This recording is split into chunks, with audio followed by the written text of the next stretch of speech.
I really wanted to actually capture something different from Afghanistan, not war. And I wanted to show the world that women in Afghanistan are always not victims.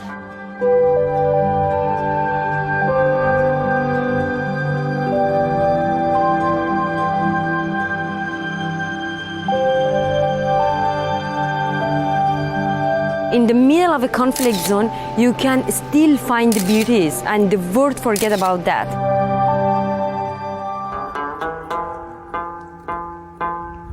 I don't want to let the voice of Afghan women be silent, and I will try my everything to show the resilience of Afghan women, to show that as an artist, I have a voice to talk about Afghanistan.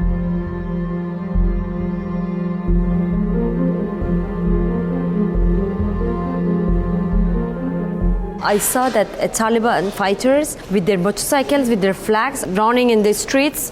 It was so heartbreaking and it was so panicking because it is so hard that you see the people, the terrorist group that killed your people over 20 years and now they are in power again. Why and how? It was at that time that I realized that, okay, it's not my Afghanistan that I lived. I knew if I didn't live, I couldn't have a voice to advocate for women of Afghanistan, to make art, to introduce and to show even the photos that I took from women of Afghanistan. We left Kabul with a broken heart, with a French evacuation to Paris.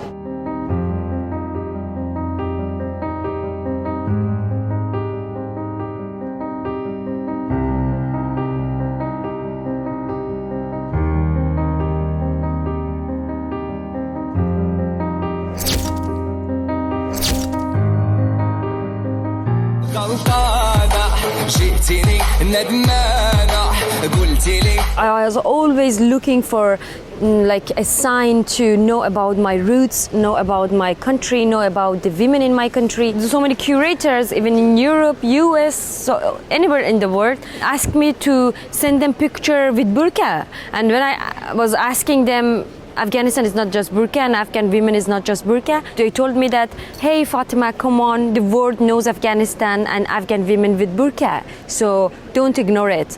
But it was like so heartbreaking and so like, it really hurt me in that time. And that's why I tried to go back to Afghanistan and to not to cover the war, but cover the beauty. Being a woman in Afghanistan is so challenging, and when you have a profession like being an artist, being a photographer, the challenging are like more and more. But I accepted all of those challenging and I decided to stay in Afghanistan and to work in Afghanistan.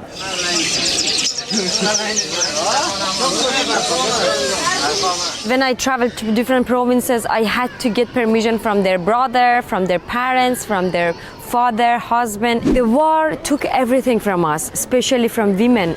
Actually, so many women in Afghanistan forget that their beauties. Most of them were like, when they saw their photos, like the way I took, they just told me that, oh, amazing, I couldn't imagine that how beautiful I can be, or how amazing Afghanistan can be, and how beautiful photos I can have in Afghanistan. It's the story of a hat.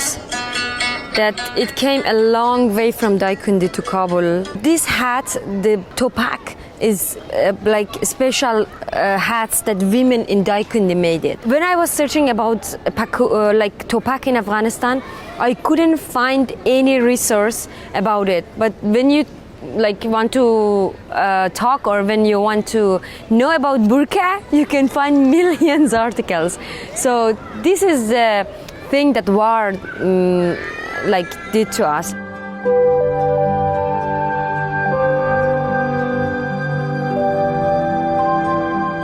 Before the fall of Kabul, everything was quiet, normal.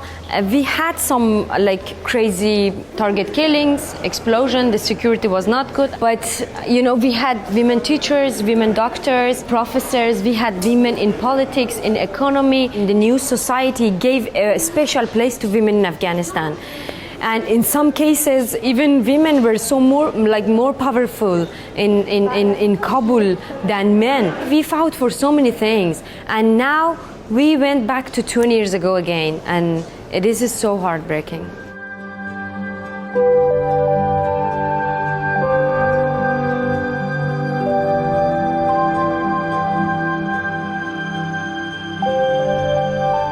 Once peace go back to Afghanistan, I will definitely go back to my country and to my Kabul Jan and to my life in Afghanistan, and I will make it from zero again, and I will advocate and I will fight and I will work for whatever I used to work for again and again. I just want to say to the world that don't forget Afghanistan and don't forget Afghan women's rights. Me as an artist, everybody in the capacity they are just advocating for the rights of women of Afghanistan.